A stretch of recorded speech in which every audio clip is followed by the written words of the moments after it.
Atul Joshi sir बताएं sir, policy में all is well? उन्होंने जो चेंज किया है बहुत सटल चेंज किया है।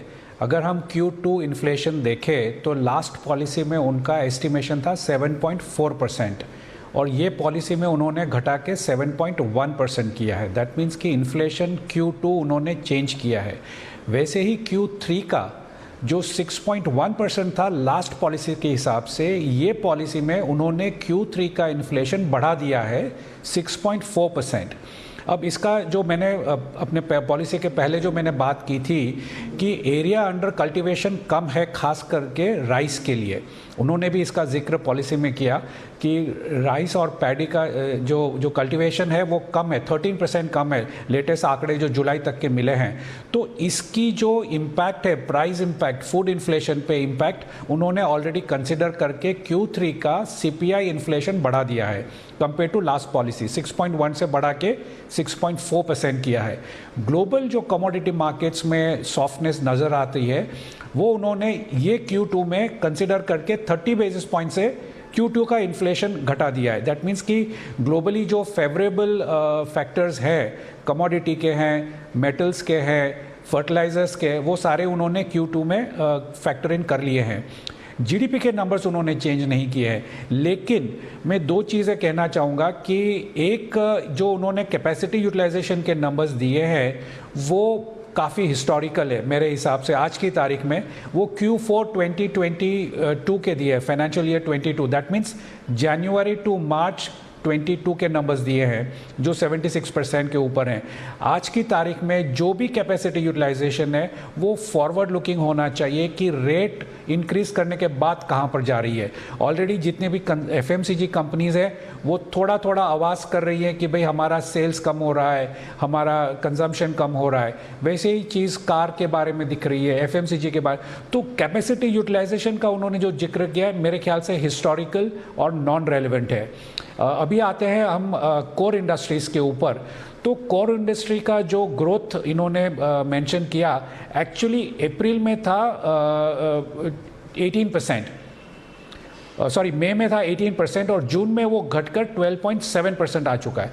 दैट मीन्स कि कोर इंडस्ट्री रोबस्ट है लेकिन सिक्वेंशली थोड़ा नीचे आ रहा है। अगर कोर इंडस्ट्री का हम फर्दर बाइफरकेट करें तो उसमें सबसे ज़्यादा ग्रोथ हमको कोल में मिली है, कोयले में, और उसकी बेसिकली हम सबको पता है कि जो इंपोर्ट हो रहा है, जो इलेक्ट्रिसिटी की घटत हो रही है, ऑयल के बदले कोल का कंजम्पशन बढ़ रहा है, ये सारी चीज़ें कोर इंडस्ट्री के लिए स्टेबिलिटी नहीं दिखाई दे रही। तो मेरे हिसाब से जो इंडस्ट्री के ग्रोथ के बारे में जो गवर्नर साहब का पॉजिटिव एटीट्यूड है वो अगले 2 क्वार्टर में थोड़ा कम होते दिखेगा। मेरे हिसाब से जीडीपी का नंबर्स जो उन्होंने कहा है उससे थोड़ा कम आते दिखेगा और हमको सिर्फ 2 या 3 महीने वेट करना है। ये सारे नंबर्स वो रिवाइज करेंगे डाउनवर्ड। अभी तक उन्होंने फिस्कल डेफिसिट के बारे में बात नहीं की है, उसकी भी इम्पैक्ट, ये जो सारी चीज़ें हैं चलते हुए गवर्नमेंट का जो बोरोइंग प्रोग्राम है उसके ऊपर डेफिनेटली उसकी इम्पैक्ट पड़ेगी। गवर्नमेंट के एक्सपेंडिचर के बारे में उन्होंने कहा तो कोई फ्रंट लोडिंग नहीं हो रही है। अगर हम जून तक का डेटा देखें controller general of accounts government of India का, तो जून तक उन्होंने 26% of the budgeted revenue expenditure किया है कैपिटल साइड। जो 7 लाख करोड़ था उसका 26% उन्होंने खर्चा किया है। तो ऐसा भी नहीं है कि गवर्नमेंट सपोर्ट दे रही है, गवर्नमेंट वेट एंड वॉच कर रही है। अगर हमारी फूड सब्सिडी बढ़ जाएगी तो कैपिटल एक्सपेंडिचर कम होते जाएगा। तो ये सारी फ्यूचरिस्टिक चीज़ें हैं जिसके ऊपर वो कंप्लीटली साइलेंट है और ये सारी चीज़ें हमको अगले 3 से 4 महीने में दिखाई देंगी और मेरे ख्याल से अगली पॉलिसी में शायद इनका जिक्र आते हुए दिखेगा। इतना जो रोजी पिक्चर है मेरे ख्याल से जीडीपी के ऊपर इतना रोजी नहीं है, इन्फ्लेशन पॉजिटिव है। तो अतुल सर मेरा जानना ही है कि देखो ब्याज दर तो आप धमाधम बढ़ाए जा रहे हैं और उसके बाद भी इन्फ्लेशन को कम नहीं कर रहे हैं, तो ऐसा क्यों? तो फिर फायदा क्या ब्याज दरें बढ़ाने का? बेसिकली सप्लाई साइड शॉक है और इम्पोर्टेड इन्फ्लेशन है, इसका रेट के साथ कोई लगना नहीं है। हाँ, तो मान लीजिए तो कि फिर सर नहीं बढ़ाए ना, ब्याज दरें फिर क्यों बढ़ा रहे हैं? वही तो कोई मतलब नहीं है।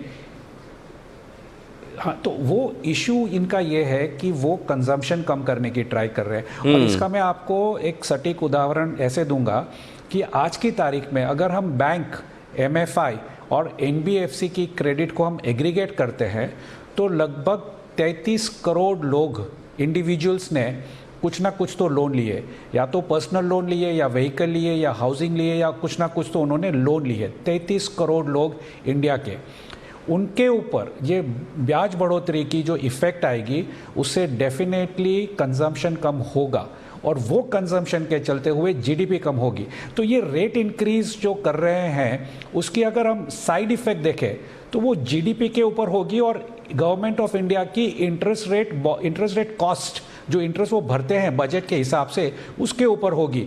इन्फ्लेशन के ऊपर जो इफेक्ट है वो मेरे ख्याल से सप्लाई साइड से कंप्लीटली आ रही है, या तो वो इंटरनेशनल प्राइसेस कम हो रहे हैं। अच्छा, उन्होंने जो चीज़ नहीं की वो ये है कि पूरे ईस्टर्न इंडिया में बारिश बहुत कम हुई है। पूरे ईस्टर्न इंडिया, आप ईस्टर्न यूपी ले लीजिए, झारखंड ले लीजिए, वेस्ट बंगाल ले लीजिए, बिहार ले लीजिए, नॉर्थ ईस्ट इंडिया ले लीजिए, वहाँ पर बारिश कम हुई है। तो ये परसेंटेज के हिसाब से मानसून नॉर्मल है परसेंटेज के हिसाब से। लेकिन एरिया वाइज अगर हम जब देखते हैं तो हमको ये मालूम पड़ता है कि कई सारे इलाके में, कई सारे डिस्ट्रिक्ट्स में पानी नहीं है। तो उसकी इफ़ेक्ट उन्होंने Q3 में डाल के रखी है कि सारे के सारे प्राइसेस बढ़ेंगे, चाहे वो वीट हो, राइस हो, कुछ पल्सेस हैं वो सबके प्राइसेस ऊपर जाएंगे। लेकिन ये इसकी जो इफ़ेक्ट वेजिटेबल्स के ऊपर है वो तो मेरे ख्याल से बिल्कुल ज़ीरो है, कोई इसकी इफ़ेक्ट नहीं है ब्याज बढ़ोतरी की। और जैसे हमने देखा था कि ऑलवेज एक कार्टेल होती है, वो 4-5 चीज़ों में खेलती रहती है। टमाटर है, आलू है, और मिर्ची आजकल नया ऐड हो चुका है, और नींबू जो है वो आजकल नया ऐड हो चुका है पिछले 6 महीनों तो में। सर प्याज और नींबू भी,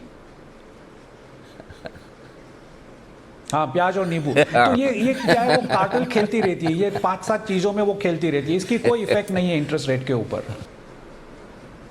वही 5.6, 5.7 तक आ जाएंगे मेरे हिसाब से। तो थोड़ा और बढ़ाना बाकी है मतलब।